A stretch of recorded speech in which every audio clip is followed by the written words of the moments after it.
Bueno, nada, la idea de esta charla es hacer un muy breve repaso de lo que estuvimos viendo en la clase grabada que le subimos el lunes pasado, ¿sí? Que hablaba de antropometría, hablaba de crecimiento normal, ¿sí? Un breve repaso para ver más que nada si quedaron dudas, porque por más que fue en video y me parece que está bastante extendida la explicación, si quedaron algunas preguntas, por ahí las podemos plantear por acá. Y de hecho les puse algunos casos clínicos, algunas preguntitas para que también respondan ustedes. Y después pasamos directamente a lo que es desnutrición, ¿sí? Que es lo que nos corresponde a la clase de hoy. Lo que voy a hacer es compartirles la clase de hoy, el PowerPoint, para que lo puedan ir viendo. Ahora me van a decir si lo pueden ver bien o no.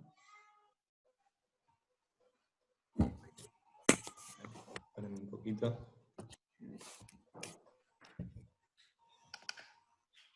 Ahí está.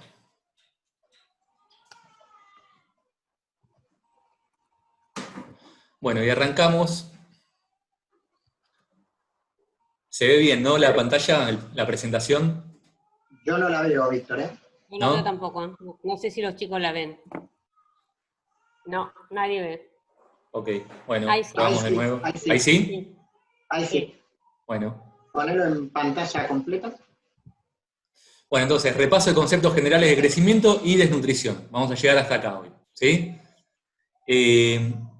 Antes que nada, bueno, el repaso de la famosa tablita de percentilos, que a esta altura de la cursada, si hubiera sido una cursada normal, ya la tendrían que tener a la perfección, ya la hubieran visto 1000 veces en consultorio, en sala, ¿sí? Pero bueno, visto que los prácticos lamentablemente no, por las circunstancias no se están pudiendo hacer, hacemos un breve repaso de lo que ya dijimos. Recuerden el concepto de percentilos, ¿sí? Esta es la tablita de percentilos. 50, percentilo 50 nos marca la media, ¿sí? La media de la población, y hablamos de normalidad, entre comillas, cuando estamos entre percentilo 3 y 97, ¿sí? Después vamos a hablar un poquito más de, viendo algunos casos clínicos que no siempre están así, pero bueno, entre percentilo 3 y 97 a priori estamos dentro de rangos normales, ¿sí? Recuerden la forma que tiene la tabla de percentilos, ¿sí? Una primera etapa es de un crecimiento muy rápido, los primeros meses de vida. Recuerden que el lactante crece más o menos 30 gramos por día, 20 gramos por día, los primeros meses de vida, lo que significa un crecimiento muy acelerado. Después tenemos una segunda etapa que es más amesetada, que es la edad escolar, ¿sí? Que lo vemos a los 5 años, 7 años, lo vemos bien en esta curva. Y después un nuevo crecimiento acelerado, que es el pico de empuje puberal, ¿sí? Que se da en la adolescencia, el famoso estirón, que ocurre en promedio a los 14 años en el varón y a los 12 años en la mujer. Y la cuarta etapa ya llegamos de nuevo a la meseta de la edad adulta, ¿sí? Parámetros antropométricos que no pueden dejar de saber: edad decimal, velocidad de crecimiento y score Z, ¿sí? Recuerden, edad decimal, los conceptos que vimos en el video que les había mandado. Edad decimal es la forma de expresar la edad del paciente en números decimales en lugar de en años y meses, ¿sí? Por ejemplo, un chico que tiene 8 años, 6 meses, si lo quiero transmitir esto en edad decimal, sería 8 años y medio, con lo cual la edad decimal es 8,5 años, ¿sí? Esto lo vimos en la charla, en el video que les mandamos. Si fuera un niño de 8 años y 3 meses, a ver si se entendió de la clase anterior, ¿sí? Tengo un chico de 8 años y 3 meses. ¿Cuál sería la edad decimal? Y acá les voy a pedir que contesten una votación, no contesten por ahí, ¿sí? Esperen un segundito que les mando. Fíjense, díganme si se ve en la pantalla, en un segundito, la votación. Un niño tiene 8 años y 3 meses, ¿cuál es su edad decimal? Tienen que votar todos, a ver qué les parece. 8 años y 6 meses, lo interpreto como 8 años y medio, es 8,5. 8 años y 3 meses, ¿cuánto serían en edad decimal? Piénsenlo, faltan 7 para votar todavía. Bien, hay 3 que todavía la están pensando. Muy bien, perfecto. Bueno, 94% ya votó.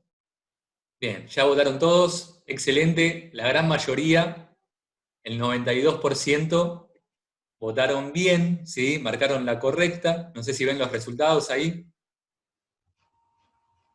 La edad decimal, en este caso, de niño de 8 años y 3 meses, es 8,25 años. ¿Sí? ¿Por qué? Porque 3 meses es un cuarto de año. ¿Sí? 3 meses es un cuarto de año.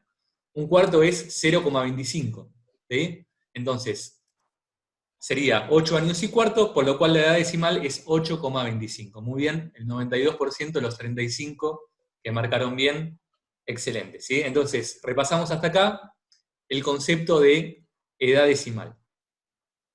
Vuelvo a la presentación.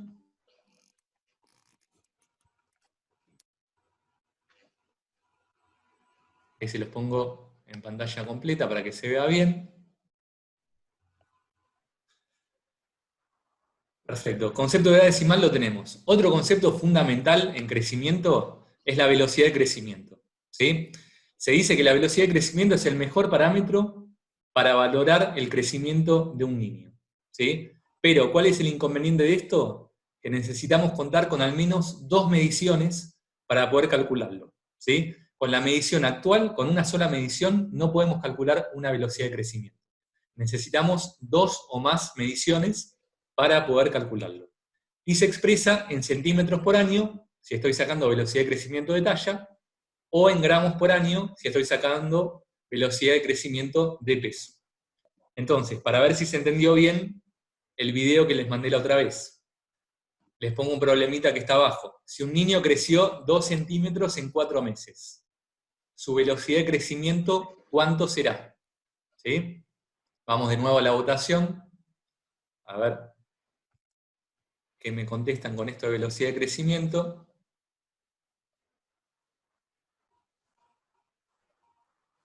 Perdón. Fíjense, si un niño creció 2 centímetros en 4 meses, su velocidad de crecimiento, ¿cuánto será? Acuérdense cuál es la unidad, ¿sí? ¿Cuál era la unidad de velocidad de crecimiento? Es o gramos por año o centímetros por año. Entonces saco la regla de 3 simple. Si un niño crece 2 centímetros en 4 meses, ¿cuál es la velocidad de crecimiento que se expresa en centímetros por año? Bueno, bien, ya casi todos votaron, 78%. Veo que se entendió bastante bien, ¿eh? Todo el mundo vio bien el video, creo que se entendió muy bien. Tenemos que, fíjense, 94% eligieron la correcta, ¿sí? Si un niño creció 2 centímetros en 4 meses, en 12 meses, que es el triple del periodo, habrá crecido 6 centímetros. Es regla de 3, simplemente, ¿sí? Muy bien, todos los que contestaron, 6 centímetros por año está perfecto. Bueno, bien. Una preguntita. Sí. ¿Preguntás a los chicos si les molestan nuestras imágenes para ver las diapos? Si quieren, ustedes mismos abajo pueden poner detener video o silenciar y dejan de salir también, ¿sí? No, no molesta para nada. Perfecto, listo, ya está. No. Listo. Incluso pueden silenciar por si hay algún ruido, un perro que ladra, como me pasó acá recién. Pueden silenciar también, no hay problema. Así que Víctor, bueno. ¿me escuchás? Sí, yo te escucho, Néstor. Perdón. A los alumnos que contestaron en un 6%, que es bajísimo, pero me preocupa los que contestaron mal, si querés hacer brevemente, aclararle la duda de cómo calcularlo, porque para ellos cada uno es el 100%. Dale, perfecto, perfecto. Nada, bueno, acá el cálculo, me gustaría tener un pizarrón, pero la idea es calcular según la unidad de medición de la velocidad de crecimiento, que es centímetros por año.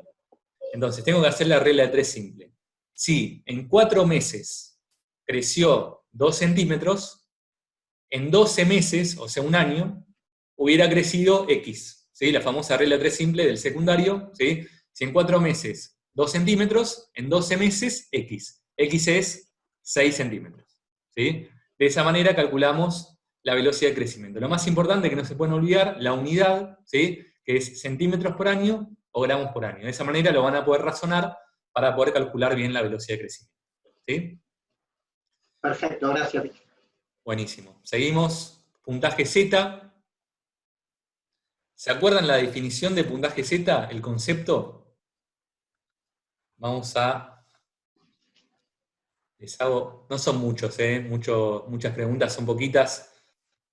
Les voy a mandar de nuevo una pregunta acá para ver si tienen el concepto de puntaje Z. Ahí se las compartí, pueden votar. Concepto de puntaje Z es ¿qué tan lejos de la media se encuentra el paciente?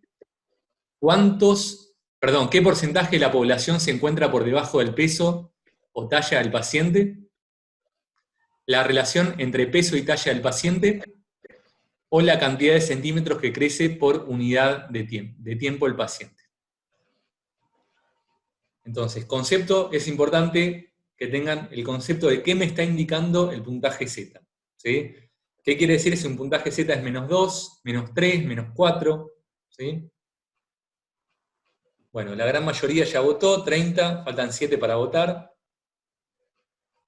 Vayan decidiéndolo, cuál es la correcta. Bueno, muy bien, cortamos acá, compartimos resultados, 97%. Votaron bien. Concepto de puntaje Z es qué tan lejos de la media se encuentra el paciente. ¿Sí? Entonces, un puntaje Z de 0 me está indicando que el paciente está justo en la media. ¿Sí? Un puntaje Z de -2 estaríamos cercanos al percentilo 3. O sea, rozando el límite de la normalidad. Un puntaje Z de +2 estaríamos cercanos al percentilo 97 si es que trasladamos esto a la tablita de percentilos. ¿Sí? Entonces, bueno, les vuelvo a compartir la pantalla. Perfecto. Definición, entonces, concepto, ¿qué tan lejos estamos de la media? Ese es el concepto de puntaje Z. Entre -2 y +2 se podría llegar a considerar dentro de la normalidad. Pero, por arriba de +2 o debajo de -2, es muy probable que no sea normal, y por arriba de +3, puntaje Z, mayor a +3, o menor de -3, casi imposible que esté dentro de la normalidad, por lo cual tengo que tomar medidas activas para buscar si hay alguna patología dando vuelta o qué está pasando que me dan estos valores. ¿Sí? Entonces, recuerden entonces, entre -2 y +2 lo suelo considerar como normal, y entre +3 para arriba o -3 para abajo, lo más probable es que haya algo patológico dando vuelta. ¿Sí? Bien, repasamos entonces estos conceptos. Índice de masa corporal. Acá tenemos otro caso. Niño de 5 años con índice de masa corporal de 19. ¿Qué presenta este niño? A ver, vamos a ver, les comparto de nuevo la votación. Con esto me voy a dar cuenta si todos vieron la charla o no, porque esto lo habíamos aclarado muy bien en la charla, ¿sí? Que fue grabada. Los dejo para que voten. Índice, niño de 5 años con índice de masa corporal de 19. ¿Qué presenta? Desnutrición, peso normal, sobrepeso u obesidad.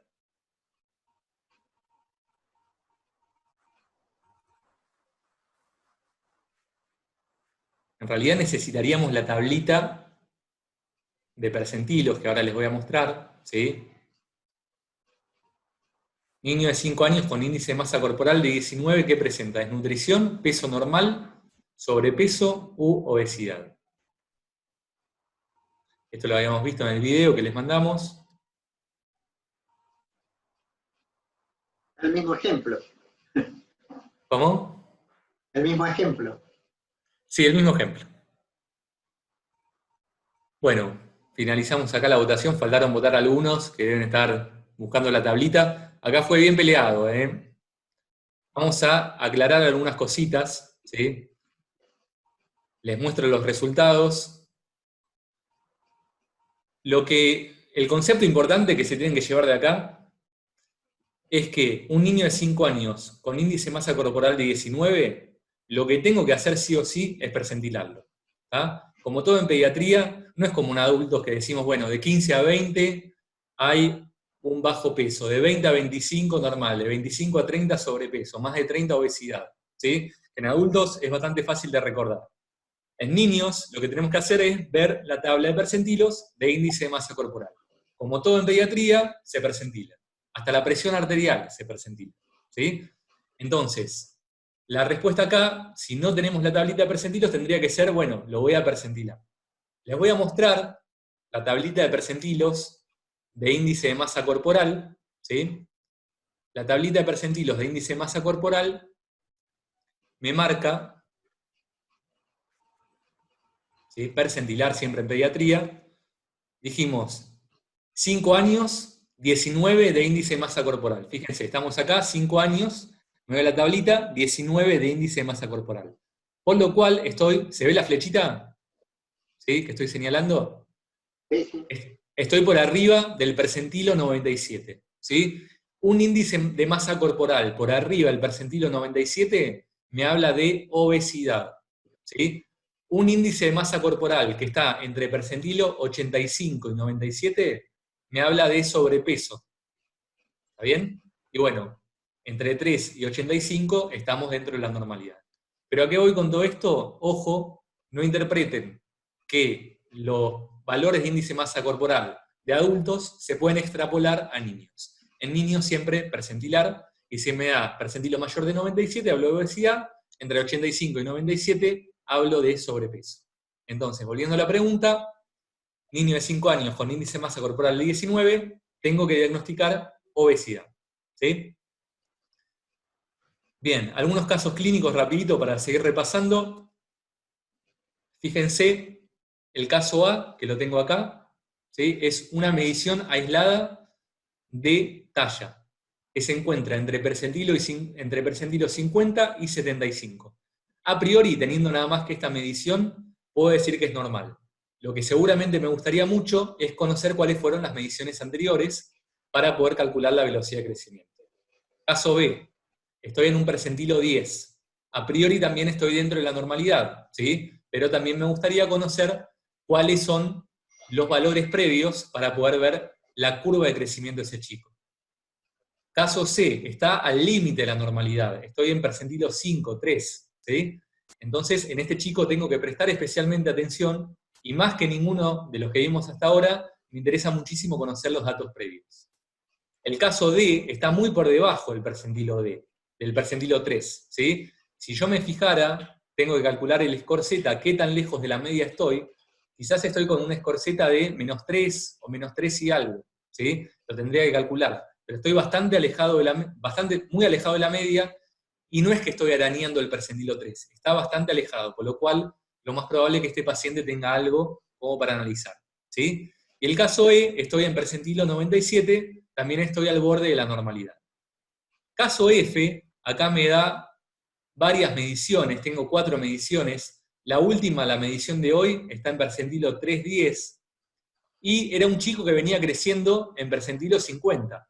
Y de repente, a los 2 años más o menos, empezó a estancarse en la talla, ¿sí? Se empezó a estancar en la talla, y si tuviera que decir, ¿la velocidad de crecimiento de este chico es normal o patológica?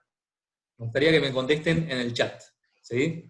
La velocidad de crecimiento de este chico, ¿consideran que es velocidad normal o patológica? Bueno, lo correcto es que este chico tiene una velocidad de crecimiento alterada, ¿sí? ¿Cómo lo veo en el gráfico? Lo veo porque la curva de crecimiento de mi paciente no va paralela a la curva de crecimiento que está dibujada en la tabla. Otra forma de decir lo mismo es que la curva de crecimiento de mi paciente cruza percentilos, cruza 2 o más percentilos, ¿sí? Fíjense cómo cruzó de percentilo 50 a percentilo 3, tenemos entonces claramente, en el caso F, una velocidad de crecimiento alterada. Velocidad de crecimiento alterada, siempre prestar atención a ver qué está pasando, cómo se puede justificar, porque es probable que haya algo patológico. Caso G, también hay una velocidad de crecimiento alterada para el otro lado, ¿sí? Porque pasó de percentilo 50 a percentilo 95. Tengo en el caso G velocidad de crecimiento alterada. ¿Por qué? ¿Por qué? Porque estoy cruzando percentilos y no voy paralelo a la tabla. ¿Sí?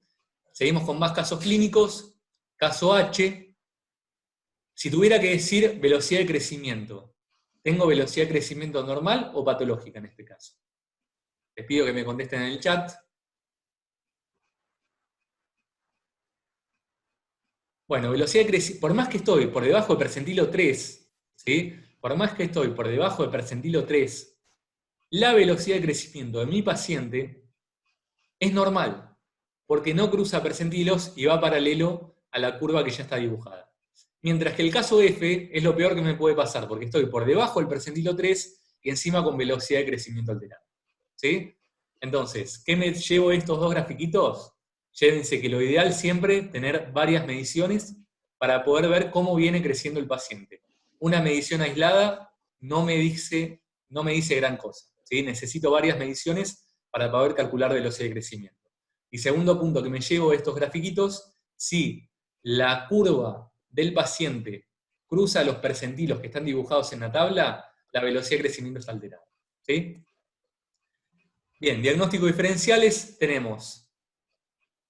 Les voy a poner unas tablitas de recanalización genética, baja talla familiar, enfermedad celíaca, retraso de crecimiento.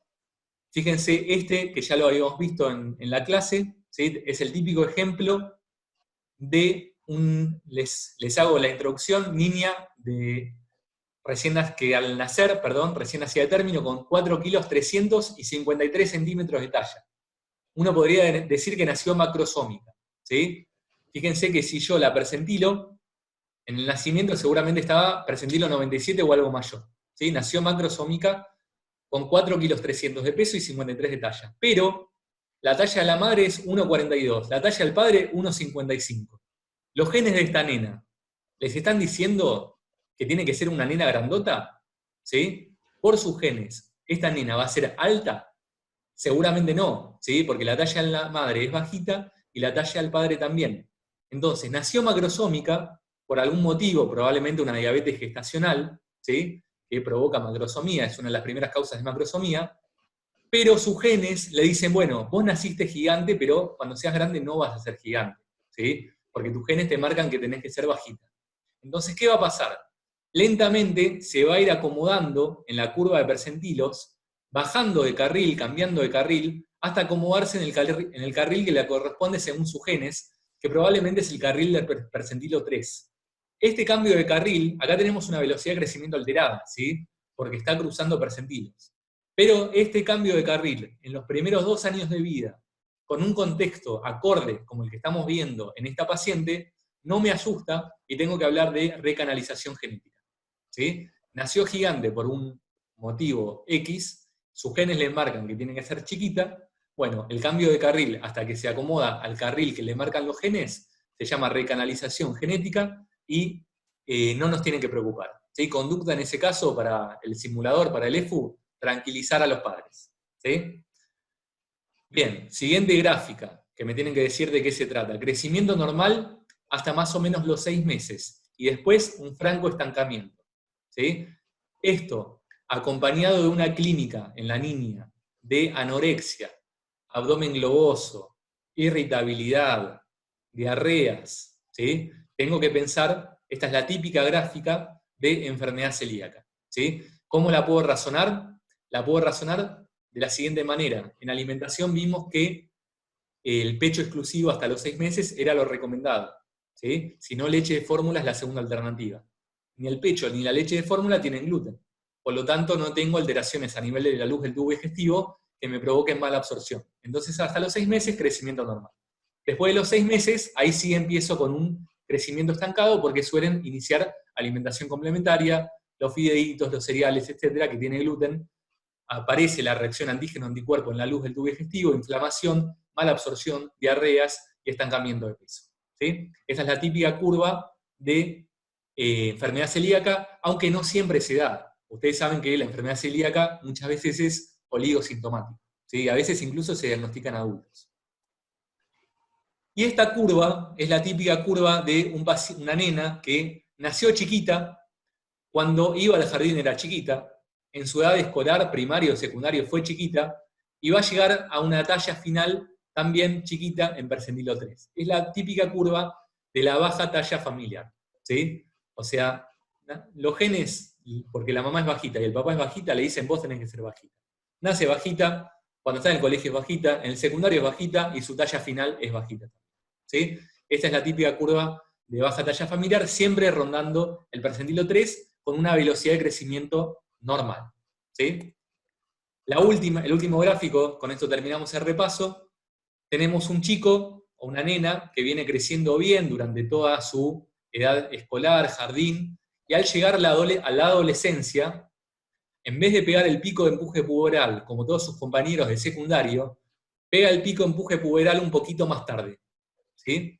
En vez de pegarlo a los 12 años en las mujeres, por ahí esta nena lo pega el pico de empuje puberal a los 14. En este estadio, en este punto, la nena dice, ¿qué pasa? Soy la más bajita de la clase. Todas mis amigas ya pegaron el estirón y yo soy la más bajita, ¿sí? Entonces consulta. Al consultar, el pediatra lo que tiene que hacer es chequear cómo viene el resto de su maduración, ¿sí? Porque puede ser que sea lo que se llama maduradora lenta o madurador lento, que es sinónimo del retraso constitucional del crecimiento, ¿sí? Entonces, si la nena tiene el pico empuje puberal retrasado, por ser una maduradora lenta, lo más probable es que también tenga su maduración sexual retrasada, y los estadios de Tanner van a estar un poco retrasados.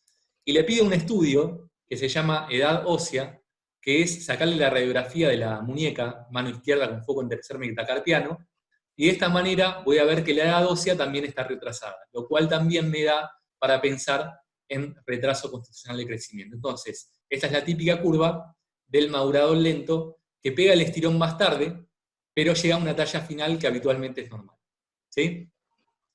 Bueno, bien, hasta acá el repaso, ¿sí? de lo que habíamos visto en la clase que fue grabada. Vamos a pasar ahora 100% a lo que es desnutrición, que es la clase de hoy. Si queda alguna pregunta, después les dejo para hacerla, ¿sí? Pero quiero pasar ahora ya a las diapositivas de nutrición. Primer concepto, como definición de desnutrición, es el estado patológico que está provocado por la falta de ingesta o absorción de alimentos o por estado de exceso de gasto metabólico. Por esta definición podemos sacar cuáles pueden ser las etiologías de la desnutrición.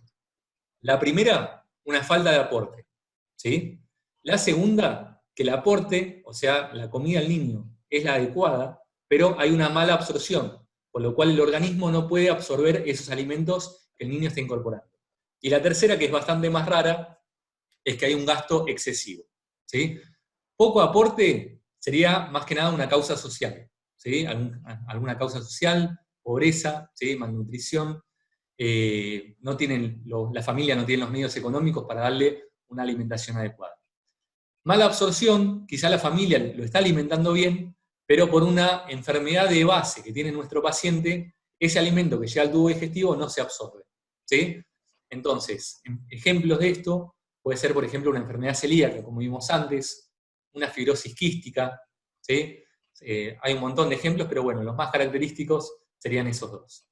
Y un exceso de gasto calórico es más raro, pero bueno, en la fibrosis quística se ve justamente que hay una mala absorción y también un exceso de gasto calórico, hay mayores requerimientos de gasto energético, por lo tanto, necesitan un aporte mayor que lo habitual, ¿sí?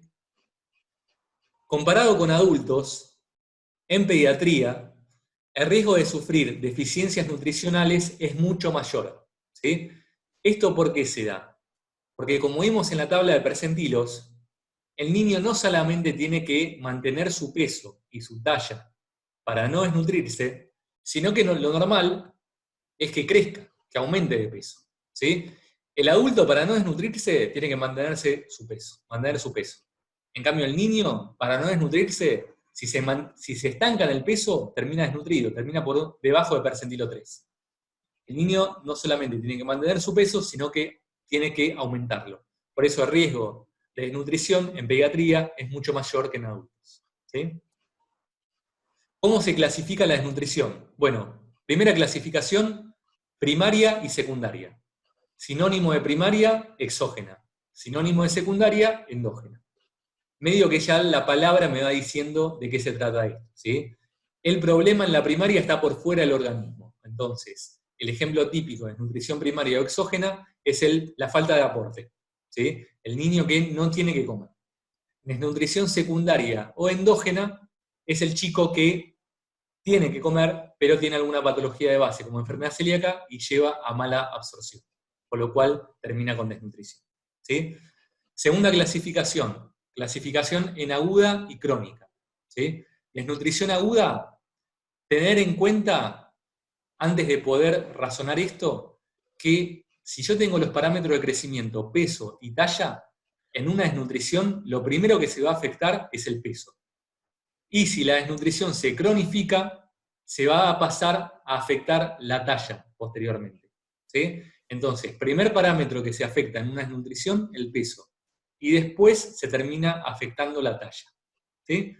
Entonces, en la desnutrición aguda, el peso está afectado y la talla, como es aguda, todavía no se afectó y está normal, ¿sí? Entonces, recordad, peso normal en la desnutrición aguda, perdón, peso bajo en la desnutrición aguda, talla normal. En la crónica tengo el peso bajo y la talla también, ya está afectada, está bajo también. Entonces, en la desnutrición crónica tengo peso bajo y talla baja, ¿sí? Entonces, siguiente parámetro que voy a analizar es el parámetro de peso para la talla, ¿sí? El peso para la talla es un parámetro muy importante en pediatría, ¿sí? El concepto de peso para la talla me gusta aclararlo con un ejemplo. Les pongo el ejemplo de mujer de 24 años que pesa 55 kilos. Les repito, mujer de 24 años que pesa 55 kilos. ¿Su peso es normal? La respuesta, ¿cuál tiene que ser? La respuesta tiene que ser depende. ¿Depende de qué? Depende de la talla de esa mujer, ¿sí?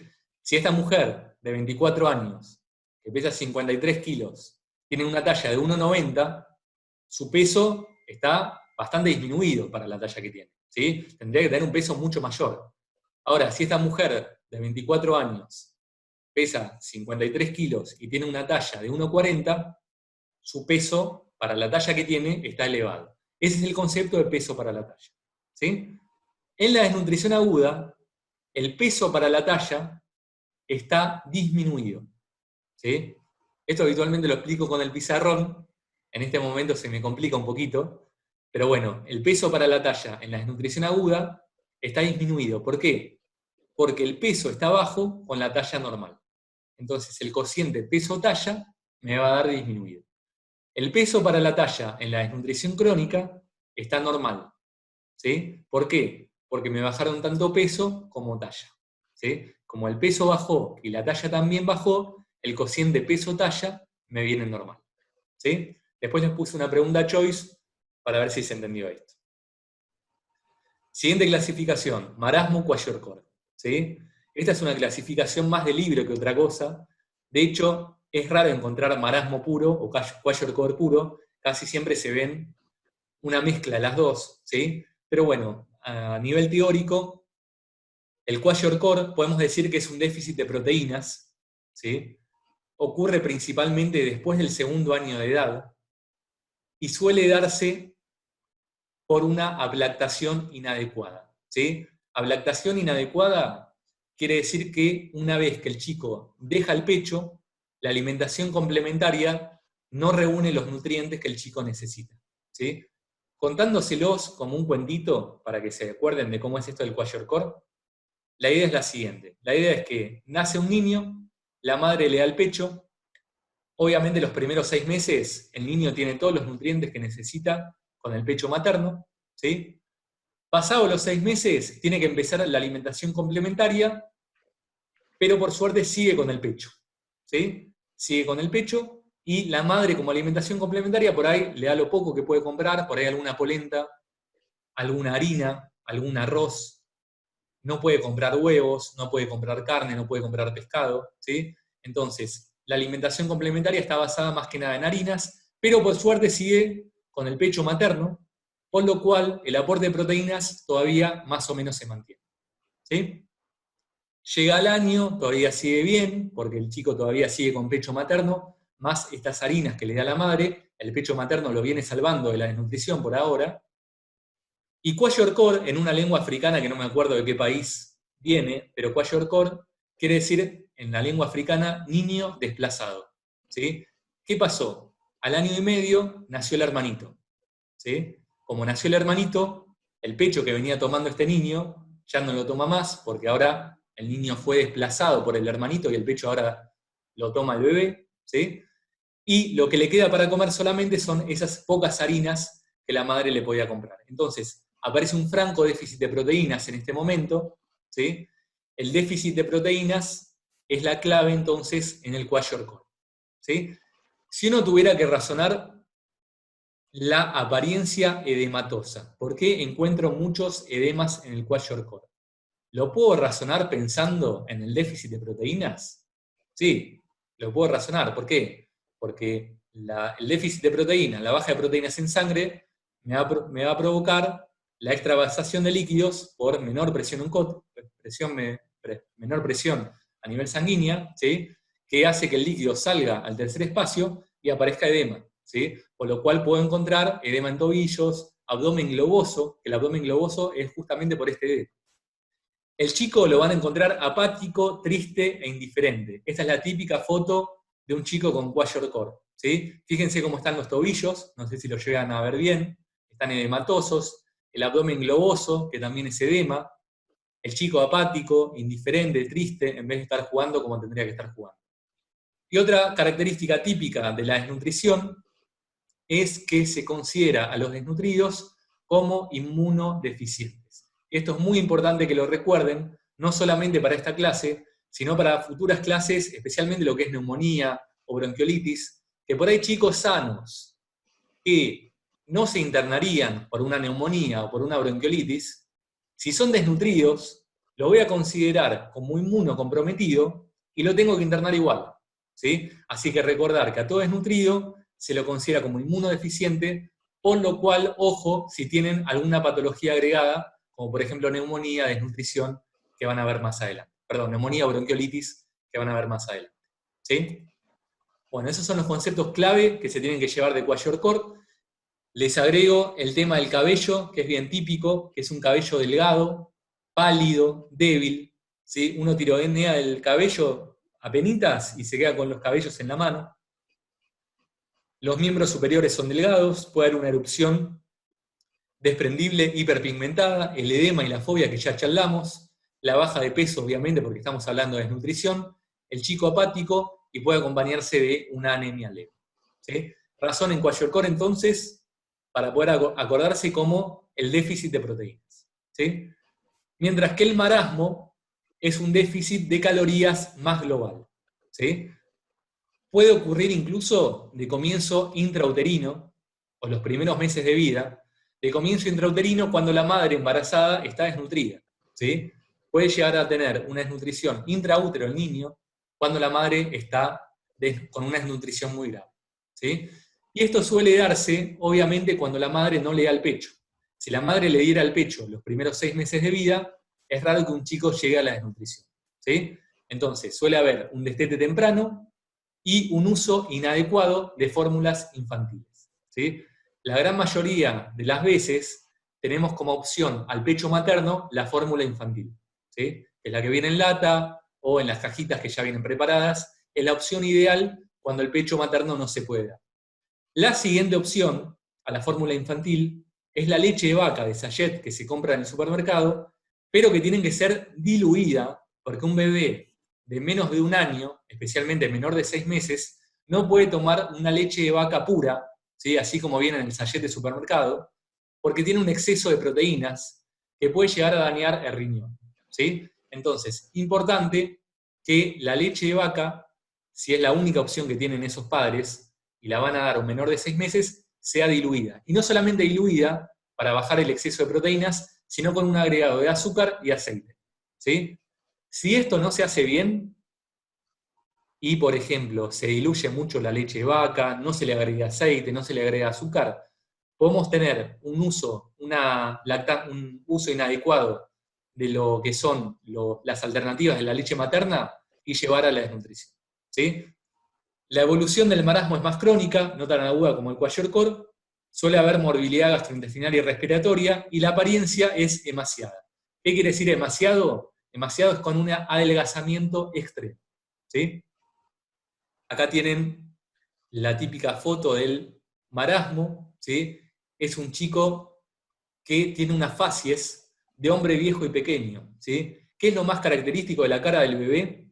Los cachetes. ¿Sí? El chico que está bien nutrido es el chico que tiene los cachetes bien redonditos, mientras que el chico que está desnutrido, lactante, va a tener una franca disminución de lo que es el tejido celular subcutáneo, ¿sí? No tiene grasa prácticamente, por eso las facies de hombre viejo y pequeño también pueden encontrar en la bibliografía facies volteriana. Volteriana viene de Voltaire, ¿sí? Voltaire, bueno, todas las fotos que tenemos son de cuando era un señor mayor, por lo cual tenía una cara más bien chupada, ¿sí? Que no es la típica cara del bebé y del lactante, ¿sí? Es la cara típica del desnutrido por marasmo, una disminución franca de la grasa del tejido celular subcutáneo, por lo cual cara de hombre viejo y pequeño. El cabello suele estar más normal que el kwashiorkor, pérdida marcada de masa muscular, y la baja de peso es muy marcada, por lo cual tengo una emaciación o adelgazamiento extremo. ¿Sí? Hasta acá entonces las diferencias en la clasificación de marasmo kwashiorkor. Repasamos clasificaciones que hicimos hasta acá. Primaria y secundaria, ¿sí? Acuérdense, primaria, le falta para comer. Secundaria, el problema está dentro del organismo del chico por alguna enfermedad que no asimila bien los nutrientes. Siguiente clasificación que hicimos, aguda y crónica. Acuérdense que en la aguda el peso está bajo, talla normal. En la crónica baja tanto peso como talla. Siguiente clasificación que hicimos, kwashiorkor y marasmo. Acuérdense, para kwashiorkor, déficit de proteínas. Para el marasmo, déficit calórico más global. Y la última clasificación que nos queda es la clasificación de severidad. Y en esta clasificación de severidad tenemos la clasificación de Gómez y la clasificación de Waterloo. ¿Sí? Clasificación de Gómez se basa en el peso para la edad. Y tengo que si el déficit está entre 10 y 24%, voy a tener una desnutrición de primer grado. ¿Sí? Si el déficit está entre 25 y 39%, desnutrición de segundo grado. Y si el déficit es mayor del 40%, desnutrición del tercer grado. ¿Qué pasa si el déficit es del 9%? Bueno, si el déficit es del 9%, no es desnutrición. Estamos dentro del rango de la normalidad. No todos los chicos tienen el mismo peso en la misma edad. Hay una variación normal. Así que si tengo una variación que es menor al 10%, estoy también dentro de la normalidad. Pero ya entre 10 y 24% hablo de desnutrición de primer grado. Y después la clasificación de Waterloo es la valoración del peso para la talla, en este caso. Cuando la desnutrición es entre 10 y 20%, o lo que es lo mismo, el chico tiene un peso para la talla entre el 80 y el 89% de lo normal, hablo de desnutrición leve. Cuando la desnutrición es moderada, el peso para la talla va a estar entre 70 y 79% de lo normal, por lo cual el déficit es entre 10 y 20%, entre 20 y 30%. Y en la grave, el peso para la talla está menor del 70%, por lo cual el déficit es mayor al 30%. ¿Sí? Bien, de tratamiento no hay gran cosa para hablar, ¿sí? No hay un tratamiento farmacológico, obviamente. Lo primero que tenemos que valorar es cómo está la hidratación de ese paciente, ya que muchas veces me llega el paciente desnutrido y deshidratado. Si está deshidratado, voy a tratar de hacer la rehidratación con terapia de rehidratación oral. ¿Sí? TRO es terapia de rehidratación oral.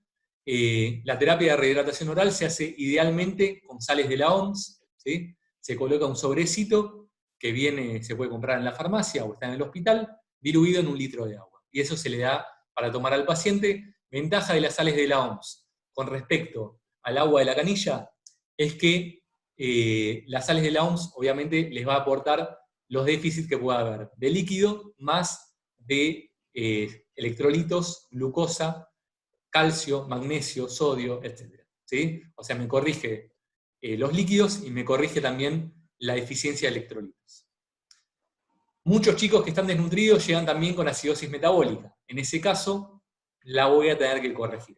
Ojo con esto, a veces los deshidratados tienen una acidosis metabólica que se corrige sola una vez que logro la rehidratación, ¿sí? Entonces, para valorar si realmente hay acidosis metabólica o no, primero rehidratar al paciente.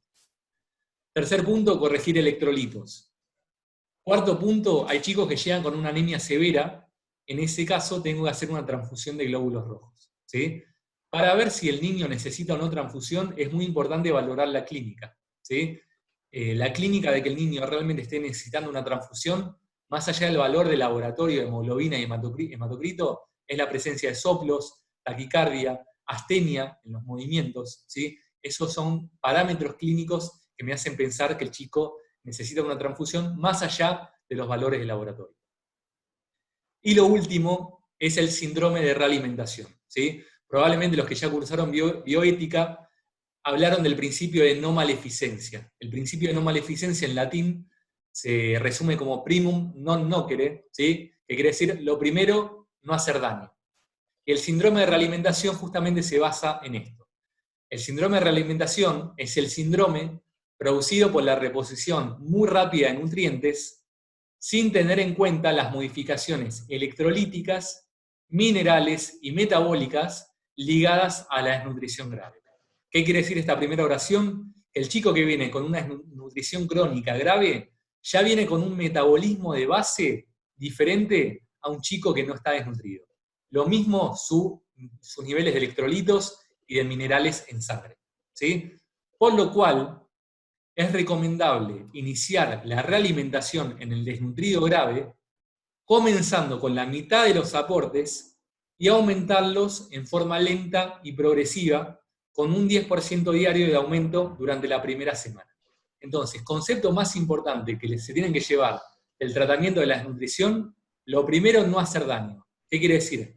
Que si ustedes hacen el cálculo que les enseñaron en nutrición de cuántas proteínas por kilo necesita mi paciente, más cuántas calorías por kilo necesita mi paciente, calorías totales, y le dan automáticamente esa cantidad de calorías y proteínas, lo más probable es que estemos haciendo un daño, incluso que puede llevar a la muerte del paciente.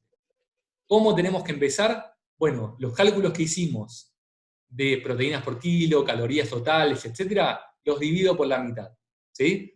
Y progresivamente, día a día, los voy a ir aumentando para llegar a los valores totales, ¿sí? Entonces, recuerden evitar el síndrome de realimentación, ¿sí? Bueno, bien, hasta acá llegamos con la clase de desnutrición. Les voy a compartir una última pregunta sobre desnutrición, a ver si se entendió o no. Es una pregunta que me tienen que contestar si es desnutrición aguda o crónica, ¿sí? Ahí se las dejo para que la vean.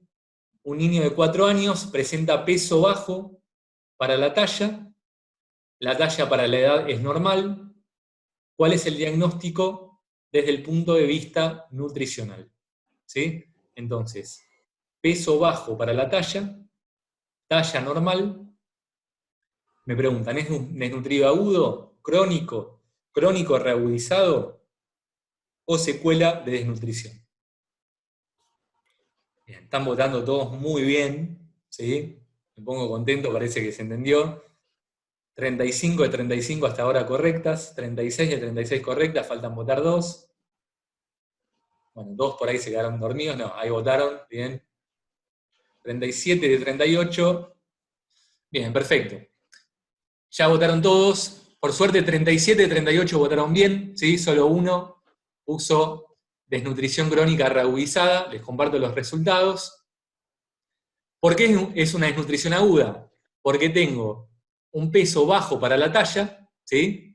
La talla normal, en la desnutrición crónica la talla ya se ve afectada, voy a tener talla baja, y en la desnutrición crónica también voy a tener un peso para la talla normal, ¿sí? Peso para la talla en la desnutrición crónica normal, ¿por qué? Porque me bajo tanto el peso como la talla. Entonces el cociente peso-talla me da normal, ¿sí? ¿Qué es esto de desnutrición crónica reagudizada? A veces pasa que el chico viene con una desnutrición crónica, por ejemplo, porque tiene una enfermedad celíaca, y encima se le reagudiza porque tiene algún problema externo extra. O sea, por ahí es un chico con enfermedad celíaca que encima en este momento está teniendo problemas socioeconómicos para recibir una nutrición adecuada. Entonces, el chico viene ya con una desnutrición crónica de base y se reagudiza. En ese caso, vamos a encontrar un peso muy bajo, ¿sí? Venía con peso bajo y talla baja, desnutrición crónica, peso baja y talla baja. Y ahora como se reagudizó, voy a tener peso muy bajo y talla baja, ¿sí? Como tengo peso muy bajo y talla baja, el cociente peso-talla lo voy a tener disminuido también. El peso para la talla va a estar disminuido. Acá me gusta escribirlo en el pizarrón, se ve mucho más claro, pero se me complica, ¿sí? Pero tenemos en la desnutrición crónica reagudizada, el peso está muy bajo, porque ya venía con peso bajo, pero se reagudizó, y la talla está baja, porque venía con desnutrición crónica. Entonces, peso-talla va a estar disminuido también. Y la cuarta opción me habla de secuela de desnutrición. Y acá aprovecho esta opción para comentarles que la secuela de desnutrición en niños que sufrieron desnutrición en los primeros años de vida suele ser la talla baja, ¿sí? En los chicos desnutridos que tuvieron desnutrición los primeros años de vida, por más que después entren en un medio socioeconómico adecuado, con todas las necesidades satisfechas, si tuvieron los primeros años de vida una desnutrición crónica, ¿sí? De varios meses, voy a tener secuela de desnutrición talla baja, ¿sí? Bien, perfecto. Hasta acá entonces el repaso, la clase de hoy. No sé si quieren hacer alguna pregunta.